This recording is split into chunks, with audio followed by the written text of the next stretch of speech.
Good morning.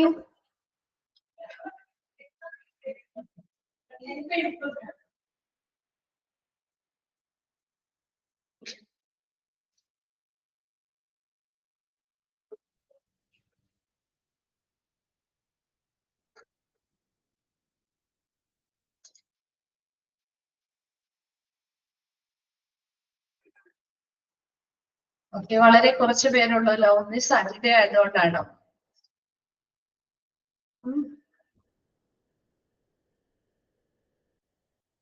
കുറച്ച് പേരേ ഉള്ളൂ അല്ലേ? സാറ്റർഡേസ് ആയതുകൊണ്ടായിരിക്കും.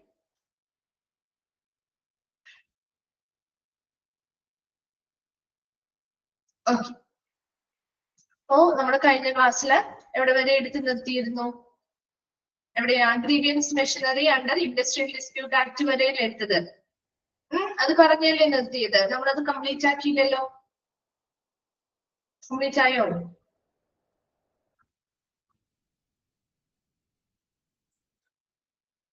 തേർഡ് പോയിന്റ് വരെ പറയാം. ഓക്കെ, വായിച്ചു നോക്കുന്നുണ്ടോ വീട്ടിൽ ചെന്ന്? കഴിഞ്ഞ ക്ലാസ്സിൽ എടുത്ത പ്രീവിയസ് പോർഷൻസ് ഒക്കെ നോക്കാറുണ്ടോ? വലിയ വലിയ ചാപ്റ്റേഴ്സ് ആണ്, നിങ്ങൾക്ക് ഓൾറെഡി അറിയാലോ. ചെറിയ ചാപ്റ്ററുകൾ വളരെ കുറവാണ്. നമ്മുടെ ആകെ 6 ചാപ്റ്റേഴ്സേ ഉള്ളെങ്കിലും അതെല്ലാം ലെങ്തി ചാപ്റ്ററുകളാണ്. ഒരുപാട് പോർഷൻസ് കവർ ചെയ്യുന്ന ചാപ്റ്ററുകളാണ്. അപ്പൊ നിങ്ങൾ അപ് ടു ഡേറ്റ് ആയിട്ട് ഒന്ന് പഠിച്ചു പോകണം കേട്ടോ. എക്സാമിന്റെ സമയത്ത് അത് ചോദിച്ചില്ലല്ലോ മിസ്, എക്സാം എങ്ങനെ ഉണ്ടായിരുന്നു? എളുപ്പമായിരുന്നോ? കഴിഞ്ഞ ക്ലാസ്സിൽ ചോദിക്കണം എന്ന് വിചാരിച്ചതാണ്, മറന്നുപോയി. എളുപ്പമായിരുന്നോ? എന്താണ് എക്സാമിന്റെ കാര്യം ചോദിച്ചപ്പോ ആരും റിപ്ലൈ ഇല്ലല്ലോ. എളുപ്പമായിരുന്നോ? ഐഷ മാത്രം റിപ്ലൈ ചെയ്തു, ബാക്കി എല്ലാവർക്കും പാടായിരുന്നോ? അതാണോ? ഡൗട്ട് ആയിപ്പോയോ? എന്തായിരുന്നു ഡൗട്ട് വന്നേ? എന്തുകൊണ്ട്? എന്ത് ഡൗട്ടാ ഉദ്ദേശിക്കുന്നേ? ഓപ്ഷൻസ് കണ്ടപ്പോഴാണോ? ഓപ്ഷൻസ് കണ്ടപ്പോഴാണോ?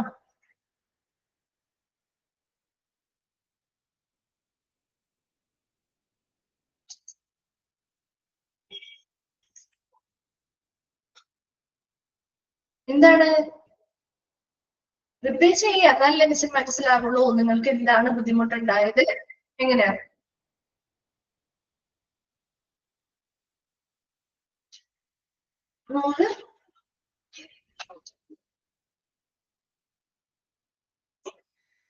ടൈം കിട്ടുമോന്ന് ഡൗട്ട് വന്നോ? അതൊന്നും നോക്കണ്ട. ഇപ്പൊ ഫസ്റ്റ് അത് കുഴപ്പമില്ല. ഇപ്പൊ നിങ്ങൾ ഫസ്റ്റ് ടൈം അല്ലേ? അത് ശ്രുതി പറഞ്ഞത് കറക്റ്റാ. ക്ലിയർ ആയിട്ട് പഠിക്കാത്തതുകൊണ്ട് തന്നെയാണ് നമുക്ക് ഓപ്ഷൻസ് വരുമ്പോ കൺഫ്യൂഷൻ വരുന്നത് അല്ലെ? ഒരു ക്വസ്റ്റ്യൻ ആൻസർ നമുക്ക് അറിയാമെങ്കിൽ അവിടെ നമുക്ക് ആ ഒരു ആൻസർ മാത്രം തിരഞ്ഞാൽ മതി, മറ്റൊന്നും ഇല്ല എന്ന് നമുക്ക് ഉറപ്പിക്കാൻ പറ്റും. നമുക്ക് ചില കാര്യങ്ങൾ നമ്മൾ ജസ്റ്റ് വെറുതെ വായിച്ചു വിട്ടിട്ടുണ്ടാവുള്ളൂ. പക്ഷെ ആ ഭാഗത്ത് നിന്ന് ക്വസ്റ്റ്യൻ വരുമ്പോ ഇതാണോ അതാണോ എന്നൊക്കെ നമുക്ക് ഓപ്ഷൻ വായിക്കുമ്പോൾ ഡൗട്ട് വരും അല്ലെ? അപ്പൊ അങ്ങനെ ചില കൺഫ്യൂഷൻസ് കുട്ടികൾക്ക് വരാറുണ്ട്. അതുപോലെ തന്നെ ഇപ്പൊ നിങ്ങള് ഫസ്റ്റ് എക്സാം ആണ് ഇല്ലേ? ഒരുപാട് എല്ലാവരും ചിലപ്പോ ഓൺലൈൻ ആയിട്ട് അധികം എക്സാമുകൾ അറ്റൻഡ് ചെയ്തിട്ടുണ്ടാവില്ല. നമ്മൾ ആദ്യമായിട്ടായിരിക്കും ചിലപ്പോൾ മിക്കവരും ഓൺലൈൻ ആയിട്ട് എക്സാം അറ്റൻഡ് ചെയ്യുന്നവര്. അപ്പൊ അതിന് ഭൂരിഭാഗം പേരും അങ്ങനെയായിരിക്കും. അപ്പൊ അതുകൊണ്ട് തന്നെ ആദ്യത്തെ പ്രാവശ്യം നമുക്കൊരു ബുദ്ധിമുട്ടൊക്കെ ഉണ്ടാവും. കാരണം ഇത് നമ്മുടെ ഇൻസ്റ്റിറ്റ്യൂഷൻ നടത്തുന്ന എക്സാം ആയതുകൊണ്ട് തന്നെ നിങ്ങൾക്ക് കുറച്ചും കൂടി ഫ്രീ ആണ്. അപ്പൊ നമുക്കൊരു പരിചയമൊക്കെ വരാൻ കൂടി വേണ്ടിയിട്ടാണ് ഇത്തരം മോഡ്യൂൾ എക്സാമുകളും എക്സാം ഒക്കെ നടത്തുന്നത്. അപ്പൊ നമുക്ക് കുറച്ചും കൂടി ആ ഒരു ഓൺലൈൻ എക്സാം എങ്ങനെയാണ് അത് അറ്റൻഡ് ചെയ്യേണ്ട കാര്യങ്ങൾ അത് ആദ്യത്തെ എക്സാമിൽ നമുക്ക് മനസ്സിലാക്കാനേ പറ്റുള്ളൂ അല്ലെ? ഫസ്റ്റ് ടൈം അല്ലേ നിങ്ങൾ? അപ്പൊ അതുകൊണ്ട് അതിൻ്റെതായ കുറച്ച് ബുദ്ധിമുട്ടുകൾ ഫസ്റ്റ് എക്സാമിൽ ഉണ്ടായിട്ടുണ്ടാവും. അത് ഓക്കെ ആയിരിക്കും. അതിനുശേഷം ഇപ്പൊ നിങ്ങൾ കുറച്ച് കാര്യങ്ങൾ പഠിച്ചില്ലേ? എങ്ങനെ ടൈം മാനേജ് ചെയ്ത് അത് അറ്റൻഡ് ചെയ്യണം, അതുപോലെ തന്നെ എങ്ങനെയായിരിക്കണം അത് ഓരോന്നും ചെയ്യേണ്ടത് എന്നൊക്കെ പഠിച്ചില്ലേ? പഠിച്ചോ? അപ്പോഴേക്കും ഒരു എക്സ്പീരിയൻസ് ആയില്ലേ? ആ ഒരു എക്സാം അറ്റൻഡ് ചെയ്ത ഒരു എക്സ്പീരിയൻസ് ആയില്ലേ? ഇല്ലേ? ഇപ്പൊ എങ്ങനെയായിരിക്കും അതിന്റെ ആ ഒരു ഔട്ട്ലൈൻ എങ്ങനെയായിരിക്കും ഒരു ഐഡിയ കിട്ടിയല്ലോ. ഇനി അതുകൊണ്ട് തന്നെ അടുത്ത എക്സാമിൽ വരുന്ന എനിക്ക് ബുദ്ധിമുട്ടുകൾ ഉണ്ടാവില്ല. ഫസ്റ്റ് ടൈം നമുക്ക് എപ്പോഴും എന്തിനും ഒരു ബുദ്ധിമുട്ട് ഉണ്ടാവുന്നത് അതൊരു എക്സ്പീരിയൻസ് ആയിട്ട് കഴിഞ്ഞാൽ പിന്നെ നമുക്ക് അത് കുഴപ്പമില്ലാതായി പോകും. അപ്പൊ അങ്ങനത്തെ പ്രശ്നങ്ങളൊക്കെ ഇനി നെക്സ്റ്റ് എക്സാം വരുമ്പോൾ നിങ്ങൾക്ക് അത് ക്ലിയർ ചെയ്യാൻ പറ്റും. പിന്നെ ഈ പറഞ്ഞ പോലെ പഠിക്കാതെ നമുക്ക് ഓപ്ഷൻസ് കൺഫ്യൂഷൻ വന്നു അല്ലെങ്കിൽ എക്സാമിന് ഡൗട്ട് വന്നു പോയി മിസ്സേ എന്ന് പറഞ്ഞാൽ നമ്മൾ പഠിക്കാത്തതൊക്കെയാണ് അല്ലെ? അതിന് നമുക്കൊന്നും ചെയ്യാൻ പറ്റില്ല. നിങ്ങൾ തന്നെ പഠിച്ചേ പറ്റുള്ളൂ. ആർക്കും നമുക്ക് അങ്ങനെ ഒരു ഓപ്ഷൻ വേറെ ഒരു ഓപ്ഷൻ പറഞ്ഞു തരാൻ പറ്റില്ല അല്ലെ? അപ്പൊ നമ്മൾ പഠിക്കാവുന്നതിന്റെ മാക്സിമം നമ്മൾ ട്രൈ ചെയ്യാന്നുള്ളതാണ്.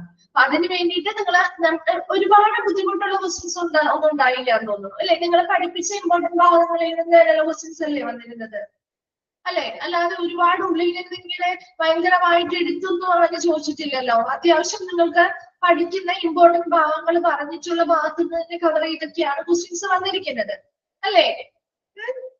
അതുപോലെ വളരെ കുറച്ച് പോർഷനേ ഉണ്ടായിരുന്നുള്ളൂ എക്സാമിന്, ശരിയല്ലേ? 3 ചാപ്റ്ററേ ഉണ്ടായിരുന്നുള്ളൂ. ഫസ്റ്റ് ചാപ്റ്റർ, സെക്കൻഡ് ചാപ്റ്ററിന്റെ എടുത്ത ഭാഗം വരെയും തേർഡ് ചാപ്റ്റർ ഫുള്ളും അല്ലെ? വളരെ കുറച്ച് പോർഷൻസേ കവർ ചെയ്തിട്ടുണ്ടായിരുന്നുള്ളൂ ആ എക്സാമിന്. അപ്പൊ അതുപോലെ ഇനി നമ്മുടെ മെയിൻ എക്സാം വരുമ്പോഴേക്കും ഇതുപോലെയാണ് നമ്മൾ ഡിവൈഡ് ചെയ്ത എക്സാം നടത്തുന്നത് കേട്ടോ. അപ്പൊ ഇതിന് ഇനി ഒരു സെക്കൻഡ് ടേം എക്സാം ഉണ്ട്. അതെന്ന് പറയുന്നത് നിങ്ങൾ ഇപ്പൊ പഠിപ്പിച്ച ഭാഗം എക്സാമിന് ഒരെണ്ണം എക്സാം കഴിഞ്ഞു. ഇനി അത് കഴിഞ്ഞ് വരുന്ന ഭാഗങ്ങളിലെ, അതായത് എക്സാമിൻ പോർഷൻസ് ഇട്ട കഴിഞ്ഞ ഭാഗങ്ങൾ ഉൾപ്പെടുത്താതെ ഇനി എക്സാം കഴിഞ്ഞത് മുതൽ നമ്മൾ പഠിപ്പിക്കുന്ന പോർഷൻസ് ഇല്ലേ, അതെല്ലാം കൂടി കളക്റ്റീവ് ആയിട്ട് ഇട്ടിട്ട് ഒരു ടേം എക്സാം 2 നടത്തും. അതിനുശേഷമായിരിക്കും നിങ്ങളുടെ മെയിൻ എക്സാമിലേക്ക് കിടക്കാം. മെയിൻ എക്സാമും ഈ പറഞ്ഞ പോലെ എല്ലാ ചാപ്റ്റേഴ്സും ഒരുമിച്ചൊന്നും അല്ല എക്സാം ഇടുന്നത്. 4 എക്സാമുകളായിട്ട് ടേം 1 and 2 അങ്ങനെ നമ്മുടെ ചാപ്റ്റേഴ്സ് ഡിവൈഡ് ചെയ്ത് തന്നെയാണ്. അതൊക്കെ നിങ്ങൾക്ക് വ്യക്തമായിട്ട് പറഞ്ഞു തരും കേട്ടോ. അതിനെന്തേലും ഇൻഫർമേഷൻ തരും. ഇപ്പോഴേ കൺഫ്യൂഷൻ ഒന്നും ആക്കുന്നില്ല. അതുകൊണ്ട് തന്നെ ഒരുപാട് ക്വസ്റ്റ്യൻസ് ഒന്നും നിങ്ങൾക്ക് ഒരു എക്സാമിന് വേണ്ടിയിട്ട് പ്രിപ്പയർ ചെയ്യേണ്ടി വരില്ല. പക്ഷെ ഈ 6 ചാപ്റ്റർ ഉൾപ്പെടുത്തും. പക്ഷെ പല ദിവസങ്ങളിലായിട്ടുള്ള എക്സാമുകളായിരിക്കും. അപ്പൊ അതുകൊണ്ട് ബുദ്ധിമുട്ട് ഒരുപാട് ബുദ്ധിമുട്ടുണ്ടാവില്ല. മനസ്സിലാവുന്നോ? ലെങ്തി ചാപ്റ്ററുകളാണ്. അപ്പൊ അതുകൊണ്ട് തന്നെ നിങ്ങൾക്ക് കവർ ചെയ്യാൻ സമയവും വേണം, അത് നമുക്കറിയാം. അപ്പൊ അതുകൊണ്ട് തന്നെ നിങ്ങളുടെ എക്സാമുകൾ എന്ന് പറയുമ്പോൾ 1 and 2 മോഡ്യൂൾസ് അല്ലെങ്കിൽ 3 and 4 മോഡ്യൂൾ ഒരുമിച്ച്, അതുപോലെ തന്നെ 5, 6 അങ്ങനെ സെപ്പറേറ്റ് ആയിട്ടുള്ള എക്സാമുകളായിരിക്കും. മനസ്സിലാവുന്നോ? അല്ലാതെ ഒരുമിച്ച് അങ്ങോട്ട് എല്ലാം കൂടി ഒരുമിച്ച് അങ്ങ് ഇടില്ല. അതുകൊണ്ട് തന്നെ ആ ഒരു ടെൻഷനോ കാര്യങ്ങളോ വേണ്ട കേട്ടോ. അപ്പൊ ഉള്ള ചാപ്റ്ററുകൾ പക്ഷെ നമ്മൾ വ്യക്തമായിട്ട് പഠിക്കണം എന്നുള്ളത് നമ്മുടെ റെസ്പോൺസിബിലിറ്റിയാണ് അല്ലെ? നമുക്ക് നല്ല മാർക്ക് വേണം, നല്ല മാർക്കോടുകൂടി പാസ് ആവണം എന്നുണ്ടെങ്കിൽ അത് നമ്മൾ എഫേർട്ട് എടുത്താലേ പറ്റുള്ളൂ. അതിന് നമുക്ക് വേറെ ആരുടെ, നമ്മളിപ്പോ ടീച്ചേഴ്സ് മാക്സിമം നിങ്ങൾക്ക് നല്ല രീതിയിൽ തന്നെ ക്ലാസ് എടുത്ത് തരുന്നുണ്ടെന്നാണ് വിശ്വസിക്കുന്നത്. കാരണം നിങ്ങൾക്ക് ഒരു പോർഷൻസ് ക്ലിയർ അല്ല എങ്കിൽ നിങ്ങൾ ടീച്ചേഴ്സിനോട്, അതാണ് ടീച്ചേഴ്സിനോട് പറയാ, ഞങ്ങൾക്ക് ഈ ഭാഗം മനസ്സിലായില്ല മിസ്സേ എന്ന് പറയുകയാണെങ്കിൽ നമ്മൾ അത് എത്രത്തോളം ഷോർട്ട് ആക്കി നിങ്ങളിലേക്ക് എത്തിക്കാൻ പറ്റുമോ അതിനനുസരിച്ച് ക്ലാസ്സുകൾ എടുത്ത് തരാൻ ടീച്ചേഴ്സിന്റെ എല്ലാവരും വില്ലിങ്ങാണ്. അപ്പൊ അതിനനുസരിച്ച് നമുക്ക് പോർഷൻസ് ക്ലിയർ ആയില്ല എങ്കിൽ സമയം പോലെ ടീച്ചേഴ്സ് ക്ലാസ്സുകൾ അവരോട് ഇൻഫോം ചെയ്താൽ അവർ ആ ഭാഗം പറ്റുന്ന സമയങ്ങളിൽ പിന്നത്തെ ഫ്രീ ടൈമുകളിലോ കാര്യങ്ങളിലോ അല്ലെങ്കിൽ പിന്നീടോ കാര്യങ്ങളോ അഡ്ജസ്റ്റ് ചെയ്ത് അവരത് എടുത്തു തരും കേട്ടോ. അതിനൊന്നും ബുദ്ധിമുട്ടൊന്നുമില്ല. അതൊക്കെ നിങ്ങൾക്ക് ഇവിടെ കിട്ടുന്ന ക്ലാസ്സുകൾ നല്ല രീതിയിൽ മാക്സിമം നിങ്ങൾ അത് യൂസ് ചെയ്താൽ മതി. അതാണ് ഏറ്റവും ഇമ്പോർട്ടന്റ് ആയിട്ടുള്ള കാര്യം. അപ്പൊ ചിലപ്പോ എല്ലാ ചാപ്റ്ററിലും എല്ലാവർക്കും ഒരേ ക്യാച്ചിങ് കപ്പാസിറ്റി ഒന്നും ആയിരിക്കില്ല. ചില ഭാഗങ്ങൾ ചിലപ്പോ വ്യക്തമാവാനുണ്ടാവും, ഒന്നുകൂടി മനസ്സിലാക്കണം എന്നുണ്ടാവും. അപ്പൊ ലാസ്റ്റ് ഭാഗമൊക്കെ എത്തുമ്പോൾ ഓരോ ചാപ്റ്റേഴ്സ് ഒക്കെ കംപ്ലീറ്റ് ആവുമ്പോൾ ടീച്ചേഴ്സിനോട് പറയാം, മിസ് ഇന്ന ഭാഗം ഞങ്ങൾക്കൊരു ഡൗട്ട് ഉണ്ട് കേട്ടോ. കോമൺ ആയിട്ട് വരുന്ന ഡൗട്ട്സ് ഒക്കെ ആണെങ്കിൽ അത് എല്ലാവർക്കും പ്രയോജനകരമാകുമല്ലോ. അപ്പൊ ഇന്ന ഭാഗം ഒന്ന് ഞങ്ങൾക്ക് ഒന്നുകൂടി ഒന്ന് ഷോർട്ട് ആയിട്ട് പറഞ്ഞു തരണം എന്ന് പറഞ്ഞാൽ ആരും തരാതിരിക്കില്ല കേട്ടോ. എല്ലാ ടീച്ചേഴ്സും, നമ്മൾ 3 ടീച്ചേഴ്സാണ് ക്ലാസ് കൈകാര്യം ചെയ്യുന്നത്. ആ 3 പേരും അത്യാവശ്യം നന്നായിട്ട് അതൊക്കെ ചെയ്യാൻ പറ്റുന്ന ആളുകൾ തന്നെയാണ്. അപ്പൊ അതുകൊണ്ട് തന്നെ നിങ്ങൾ അങ്ങനെയുള്ള ഡൗട്ട്സോ കാര്യങ്ങളോടെങ്കിൽ ചോദിച്ചോ. അത് ഓപ്പൺ ആയിട്ട് നിങ്ങൾക്ക് ചോദിക്കാം. അതിനുള്ള ഫ്രീഡം ഒക്കെ ഉണ്ട് കേട്ടോ. അല്ലാതെ നമ്മളിപ്പോ നേരിട്ട് കാണുന്നില്ല എന്ന് മാത്രമേ ഉള്ളൂ. നമ്മുടെ ഓൺലൈൻ ക്ലാസ് ആകുമ്പോൾ അതിൻ്റെതായ കുറച്ച് ലിമിറ്റേഷൻസ് ഉണ്ട്. അത് ശരിയാണ്. നമുക്ക് നേരിട്ട് കാണാനോ സംസാരിക്കാനോ അല്ലെങ്കിൽ നമ്മുടെ ഡൗട്ട്സ് ക്ലിയർ ചെയ്യാനോ ഒക്കെ ഈ ഒരു 1 hour അല്ലെങ്കിൽ നമുക്ക് കിട്ടുന്ന ഓരോ ദിവസത്തെയും ആ ഒരു 1 hour നമുക്ക് കിട്ടുന്നുള്ളൂ. പക്ഷെ അത് നിങ്ങൾ മാക്സിമം യൂട്ടിലൈസ് ചെയ്യാൻ നോക്കട്ടെ. അല്ലാതെ അങ്ങനെയുള്ള ബുദ്ധിമുട്ടുകളൊക്കെ ഉണ്ടെങ്കിൽ അതൊക്കെ നമ്മളോട് പറഞ്ഞ് നമ്മൾ അതൊക്കെ പരിഹരിക്കാനുള്ള മാർഗങ്ങൾ ചെയ്യാം കേട്ടോ. പക്ഷെ എഫേർട്ട് എടുക്കേണ്ടത് ആര് തന്നെയാണ്? അത് ആര് തന്നെയാണ് ചെയ്യേണ്ടത്? നിങ്ങൾ തന്നെയാണ്. ടീച്ചേഴ്സ് ഇവിടെ നിന്ന് എത്ര നന്നായിട്ട് നിങ്ങൾ പഠിപ്പിച്ചു വിട്ടാലും അത് നമ്മൾ ഒരു ദിവസം അല്ലെങ്കിൽ 2 ദിവസം, അതിൽ കൂടുതൽ അത് ഓർമ്മയിൽ ഉണ്ടാവോ? എത്ര ദിവസം ഓർമ്മയിൽ നിൽക്കും? അത് 2 ദിവസത്തിൽ കൂടുതൽ, മാക്സിമം 2 ദിവസം. ഏറ്റവും കൂടുതൽ മാക്സിമം ആണ് 2 ദിവസം അല്ലെ? അല്ലെങ്കിൽ നമ്മൾ ചില കാര്യങ്ങൾ അന്ന് തന്നെ മറന്നു പോകുന്ന ആളുകളുണ്ട്, ശരിയല്ലേ? പക്ഷെ അപ്പോ അത് നമ്മൾ റിവൈൻഡ് ചെയ്ത് വെക്കുക എന്നുള്ളത് നമ്മുടെ റെസ്പോൺസിബിലിറ്റിയാണ്. അപ്പൊ അതെന്ത് ചെയ്യാം? അന്ന് 1 മണിക്കൂർ അല്ലെ നിങ്ങൾക്ക് ആകെ ഒരു ദിവസം ക്ലാസ് ഉള്ളൂ അല്ലെ? അപ്പൊ അന്നത്തെ ദിവസം പഠിപ്പിക്കുന്ന കാര്യങ്ങൾ അന്ന് തന്നെ, അത് നിങ്ങൾക്ക് എപ്പോ വേണമെങ്കിലും നിങ്ങളുടെ ഫ്രീ ടൈം എപ്പോഴാണോ ആ ഒരു പോർഷൻസ് കവർ ചെയ്യാൻ കിട്ടുന്നത് ആ സമയം ഒരു അരമണിക്കൂറോ 10 മിനിറ്റോ ആയിക്കോട്ടെ, ആ ഒരു 10 മിനിറ്റ് മാക്സിമം യൂട്ടിലൈസ് ചെയ്യും. നല്ല കോൺസെൻട്രേഷനോട് കൂടി ഇരുന്ന് ആ ഒരു ഭാഗം ഒന്ന് വായിച്ച് മനസ്സിലാക്കി വെക്കുക എന്നുള്ളത് നിങ്ങളുടെ റെസ്പോൺസിബിലിറ്റിയാണ്. ഒരിക്കലും ബൈ ഹാർട്ട് ചെയ്യണ്ട, നിങ്ങൾ മനസ്സിലാക്കി പഠിക്കുന്നതിലാണ് കാര്യം. ബൈ ഹാർട്ട് ചെയ്യുന്നത് കൊണ്ട് നമുക്ക് ഒരു ഉപകാരം ഉണ്ടാവില്ല. എക്സാമിന് വരുമ്പോഴും ഈ ടെൻഷൻ കയറുമ്പോൾ ഈ ബൈ ഹാർട്ട് ചെയ്ത കാര്യങ്ങളൊക്കെ മുഴുവൻ മറക്കും. അതേസമയം മനസ്സിലാക്കി നമ്മൾ കണക്ട് ചെയ്ത് പഠിക്കുകയാണെന്നുണ്ടെങ്കിൽ അതെപ്പോഴും ഇന്നും ഓർമ്മയിലുണ്ടാവും കേട്ടോ. അത് നിങ്ങൾക്ക് ഇപ്പൊ മാത്രമല്ല, എക്സാമിന് വേണ്ടിയിട്ട് മാത്രം ഒരിക്കലും നിങ്ങളൊരു ഭാഗങ്ങൾ പഠിക്കരുത്. എക്സാം നമുക്ക് ഇമ്പോർട്ടന്റ് ആണ്, അതിൽ മാർക്ക് സ്കോർ ചെയ്യണം, അത് ശരി തന്നെ. പക്ഷെ അത് മാത്രമല്ലല്ലോ, നമ്മൾ ഈ ഒരു കോഴ്സിന് വന്നിരിക്കുന്നത് എന്തിനു വേണ്ടിയിട്ടാണ്? എന്തിനു വേണ്ടിയാണ് നിങ്ങൾ ഈ ഒരു കോഴ്സ് ജോയിൻ ചെയ്തിരിക്കുന്നത്? എന്തിനു വേണ്ടിയിട്ടാണ്? ഈ കോഴ്സ് പഠിക്കാൻ നല്ല മാർക്കോടുകൂടി പാസ് ആവുക എന്നുള്ളത് മാത്രമാണ് നിങ്ങളുടെ ലക്ഷ്യം? ആ സർട്ടിഫിക്കറ്റ് വെറുതെ കയ്യിൽ വെക്കാനാണോ? അല്ല, ഒരു ജോലിയാണ് നമ്മുടെ പ്രധാന ലക്ഷ്യം, അല്ലെ? അപ്പൊ ആ ഒരു ജോലിയിലേക്ക് പോകുമ്പോ അല്ലെങ്കിൽ ഒരു ഇന്റർവ്യൂ അറ്റൻഡ് ചെയ്യുമ്പോൾ ആ ജോലിയിൽ നമ്മൾ പ്രവേശിച്ച് നമ്മൾ ആ ജോലിയുമായി ബന്ധപ്പെട്ട കാര്യങ്ങൾ ചെയ്യുമ്പോൾ അതുമായി ബന്ധപ്പെട്ടൊക്കെ നമുക്ക് ഈ കാര്യങ്ങൾ ഓർമ്മയിൽ വരണം, വേണ്ടേ? അതിനല്ലേ നമ്മൾ ഇതൊക്കെ പഠിക്കുന്നത്. അല്ലാതെ നമുക്ക് ആ ഒരു എക്സാം മാത്രം മുന്നിൽ കണ്ടുകൊണ്ട് നിങ്ങൾ ഒരിക്കലും പഠിക്കരുത് കേട്ടോ പിള്ളേരെ. എക്സാം നമുക്ക് വേണം, അത് നമുക്ക് മാർക്ക് സ്കോർ ചെയ്യണം, എന്നാൽ മാത്രമേ നമുക്ക് നല്ലൊരു ജോബ് ഓപ്പർച്യൂണിറ്റി കാര്യങ്ങൾ കിട്ടുകയുള്ളൂ. അത് മാത്രമല്ല, നമ്മുടെ പിന്നീടുള്ള നമ്മുടെ ഭാവിയിലേക്കുള്ള നമ്മുടെ തൊഴിലുമായി ബന്ധപ്പെട്ട കാര്യങ്ങൾക്ക് കൂടി നമുക്ക് ഇത് ആപ്ലിക്കേഷൻ ചെയ്യാൻ പറ്റണം.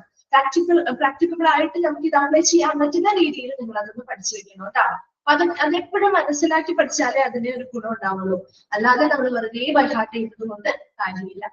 ഓക്കെ, അപ്പോ ഈ പറഞ്ഞ കഴിഞ്ഞ എക്സാമുകളിലുള്ള പോരായ്മകളൊക്കെ എന്തൊക്കെയാണ്, നമുക്ക് എന്തൊക്കെ ചെയ്യാൻ പറ്റി, എന്തൊക്കെ ചെയ്യാൻ പറ്റിയില്ല എന്നൊക്കെ ഇപ്പൊ സ്വയം നമുക്കൊന്ന് വിലയിരുത്താൻ പറ്റുന്നില്ലേ? നമ്മുടെ ഭാഗത്ത് നിന്ന് എന്തൊക്കെ മിസ്റ്റേക്കുകൾ വന്നു, ഏതൊക്കെ ഭാഗങ്ങൾ നമ്മൾ ഇങ്ങനെ പഠിച്ചാൽ പോരാ എന്നുള്ളതൊക്കെ മനസ്സിലായില്ലേ? മനസ്സിലായോ? അത് ഇനി അടുത്ത എക്സാം. അപ്പൊ നമുക്ക് എന്തായി, അടുത്ത എക്സാമിന് ഇങ്ങനെയായിരിക്കണം പ്രിപ്പയർ ചെയ്യേണ്ടത്, അല്ലാതെ ഇങ്ങനെ നമ്മൾ ആദ്യം ചെയ്ത പോലെയല്ല, ഇങ്ങനെ കുറച്ചും കൂടി ആ ടെക്നിക്കില് മാറ്റങ്ങൾ വരുത്തണം എന്നൊക്കെ ഉള്ള ഒരു ഐഡിയ കിട്ടിയില്ലേ? അത് വെച്ചിട്ട് ഇനി നെക്സ്റ്റ് എക്സാമിന് വേണ്ടിയിട്ട് പ്രിപ്പയർ ചെയ്യാം കേട്ടോ. അപ്പൊ കഴിഞ്ഞത് കഴിഞ്ഞു, ഇനി അത് പോയിക്കോട്ടെ. പോയ കാര്യത്തെ പറ്റി ഓർത്തിട്ട് നമ്മൾ ടെൻഷൻ അടിച്ചിട്ടോ അയ്യോ അത് നമുക്ക് പറ്റിയില്ല എന്നോർത്തിട്ട് ഒരു കാര്യമില്ല, അല്ലെ? കഴിഞ്ഞ കാര്യങ്ങൾ പോയി, അതിനെ പറ്റി ഇനി ഓർത്ത് ടെൻഷൻ അടിക്കണ്ട. അടുത്ത എക്സാമിന് വേണ്ടിയിട്ട് അതിനനുസരിച്ച് പ്രിപ്പയർ ചെയ്യാൻ നോക്കാം കേട്ടോ. കഴിഞ്ഞ കാര്യങ്ങൾ പോയിക്കോട്ടെ. ഇനി അടുത്തതിലേക്ക് നമുക്ക് നല്ല രീതിയിൽ പ്രിപ്പയർ ചെയ്യാം. അതിന് വേണ്ടിയിട്ട് നിങ്ങൾക്ക് ഫസ്റ്റ് സ്റ്റെപ്പ് എന്ന രീതിയിലാണ് നമ്മൾ ആ ഫസ്റ്റ് എക്സാം നടത്തിയത്. അതിന് കിട്ടിയിട്ടുള്ള എക്സ്പീരിയൻസ് അനുസരിച്ച് നിങ്ങൾ നിങ്ങളുടെ ടെക്നിക്കുകളും ടൈമും കാര്യങ്ങളും ഒക്കെ അഡ്ജസ്റ്റ് ചെയ്ത്, അതുപോലെ തന്നെ ആ പഠിക്കുന്ന രീതിയിലൊക്കെ കുറച്ച് മാറ്റങ്ങൾ വരുത്തി നല്ല രീതിയിൽ അടുത്ത എക്സാം നിങ്ങൾക്ക് അറ്റൻഡ് ചെയ്യാൻ പറ്റും കേട്ടോ. അതിന് വേണ്ടി ട്രൈ ചെയ്യാം. ഓക്കെ, അതുപോലെ തന്നെ ഇപ്പൊ മിസ്സിന്റെ ആണെങ്കിലും ഓരോ പോർഷൻസ് നമ്മൾ ചാപ്റ്റർ കംപ്ലീറ്റ് ചെയ്യുമ്പോൾ ഡൗട്ട്സോ കാര്യങ്ങളോ ഉണ്ടെങ്കിൽ മിസ്സിനോട് ചോദിച്ചോ, പറഞ്ഞു തരാം കേട്ടോ. ഇപ്പൊ ചില ചാപ്റ്റേഴ്സ് ഒക്കെ ഓൾറെഡി നമ്മുടെ ട്രെയിനിങ് ആൻഡ് ഡെവലപ്മെന്റ് എന്ന് പറഞ്ഞ ചാപ്റ്റർ കംപ്ലീറ്റ് ആയി. അപ്പൊ ആ ചാപ്റ്റർ നിങ്ങൾ പഠിക്കുന്ന സമയത്തായിരിക്കും ചിലപ്പോൾ ഡൗട്ട് വരുന്നത്. സ്വാഭാവികമായിട്ട് നമ്മൾ പഠിച്ച് ആ ചാപ്റ്റർ ഫുൾ ആയിട്ട് പഠിക്കുമ്പോഴല്ലേ നമുക്ക് ചില ഡൗട്ടുകളൊക്കെ വരിക. അപ്പൊ അങ്ങനെയുള്ള ഡൗട്ടുകളൊക്കെ ഉണ്ട്.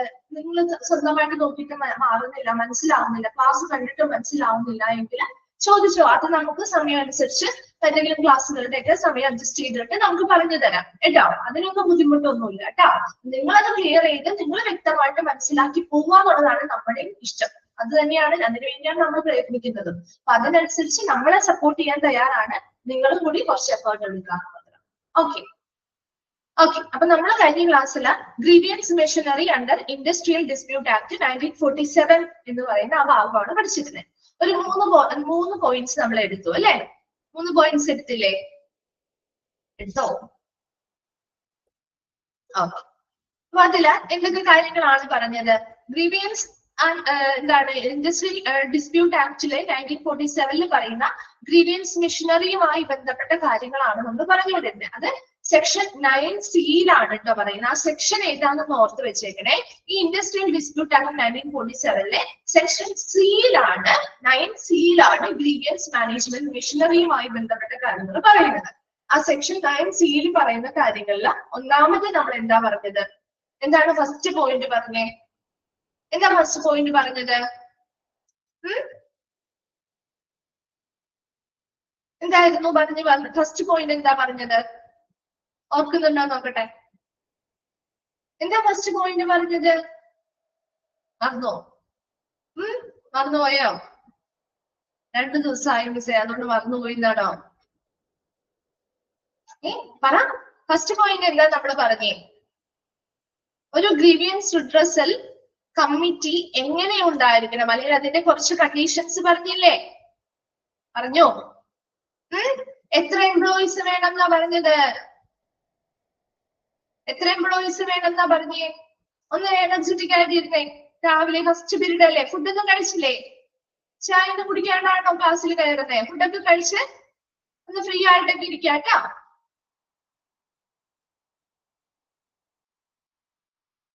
20+ എംപ്ലോയീസ് അല്ലെ, 20ഓ അതിൽ കൂടുതലോ അല്ലെ, 20ഓ അതിൽ കൂടുതലോ ഉള്ള എന്താണ് ഒരു ഇൻഡസ്ട്രി ആണ് അല്ലെങ്കിൽ ഒരു സ്ഥാപനമാണ് എങ്കിൽ അവിടെ ഒരു ഗ്രീവിയൻസ് റിഡ്രസൽ കമ്മിറ്റി എന്തിനു വേണ്ടിയിട്ട് ഉണ്ടായിരിക്കണം എന്ന് പറഞ്ഞേ? അവരുടെ പരാതികൾ പരിഹരിക്കാൻ ഉണ്ടായിരിക്കണം. അവിടെ ഒരു ഗ്രീവിയൻസ് റിഡ്രസൽ കമ്മിറ്റി ആവാം, അല്ലെങ്കിൽ എംപ്ലോയീസിന്റെ എണ്ണം കൂടുന്നതിനനുസരിച്ച് ഒന്നോ അതിൽ കൂടുതലോ ഗ്രീവിയൻസ് റിഡ്രസൽ കമ്മിറ്റി പരാതി പരിഹാരത്തിനായിട്ട് ഉണ്ടായിരിക്കണം. ക്ലിയർ അല്ലേ ഫസ്റ്റ് പോയിന്റ്? മനസ്സിലായോ? അത് അപ്പൊ ആ ഒരു എംപ്ലോയീസിന്റെ എണ്ണം നോക്കണം കേട്ടോ. 20 or more workmen എന്നാണ് അത് സ്പെസിഫൈ ചെയ്ത് പറയുന്നത്. രണ്ടാമത്തെ എന്താ പറഞ്ഞേ? രണ്ടാമത് എന്താ പറഞ്ഞത്? ഒരു ഗ്രീവിയൻസ് റിഡ്രസൽ കമ്മിറ്റിയിൽ എങ്ങനെയായിരിക്കണം മെമ്പേഴ്സിന്റെ എണ്ണം വരേണ്ടത് എന്നാ പറഞ്ഞത്? ഈക്വൽ നമ്പർ ആയിരിക്കണം അല്ലെ? ആരിൽ നിന്നൊക്കെയുള്ള ഈക്വൽ നമ്പറാ? അവിടെ ആരൊക്കെയാണ് അതിൽ ഉൾപ്പെടുന്നത് ആളുകള്? ഒരു ഗ്രീവിയൻസ് റിഡ്രസൽ കമ്മിറ്റിയിൽ ആരൊക്കെ ഉൾപ്പെടണം? വർക്ക്മെനും പിന്നെ ആരാ? വേറൊരു ഗ്രൂപ്പും കൂടി ഉണ്ടല്ലോ, എംപ്ലോയറും അല്ലെ? ഇപ്പൊ വർക്ക്മെനും എംപ്ലോയറും അതിൽ ഉൾപ്പെടുന്നുണ്ട്.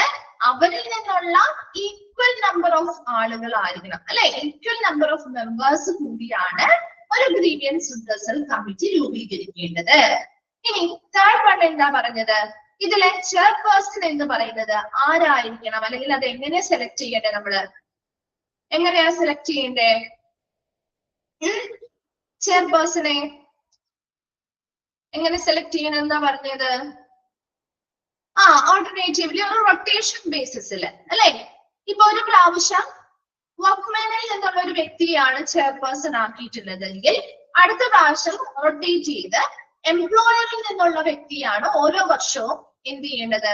ആക്കേണ്ടത്. അങ്ങനെ മാറി മാറി ആയിരിക്കണം ആ ഒരു ചെയർപേഴ്സന്റെ സ്ഥാനം എന്ത് ചെയ്യേണ്ടത്? കൊടുക്കേണ്ടത്. അതും ക്ലിയർ അല്ലേ? ആ 3 പോയിന്റ്സ് ക്ലിയർ ആണോ? ഇനി മറന്നു പോവോ? ഓക്കെ അല്ലേ? Then fourth one, the total number of members of the grievance redressal committee shall not exceed more than 6. എന്താ? ആ ഒരു grievance redressal കമ്മിറ്റിയിലെ മെമ്പേഴ്സിന്റെ എണ്ണം, ടോട്ടൽ നമ്പർ ഓഫ് മെമ്പേഴ്സ് എന്ന് പറയുന്നത് എന്താ? Not exceed more than 6. 6 എണ്ണത്തിൽ കൂടരുത്, അല്ലെങ്കിൽ 6 എന്ന് പറയുന്ന നമ്പറിൽ കൂടരുത്. അപ്പൊ മാക്സിമം എത്ര വരെ ആവാം? ആ ഒരു ഗ്രീവിയൻസ് റിഡ്രസൽ കമ്മിറ്റിയിലെ മെമ്പേഴ്സിന്റെ ടോട്ടൽ നമ്പർ ഓഫ് മെമ്പേഴ്സിന്റെ എണ്ണം എത്ര വരെ ആവാം?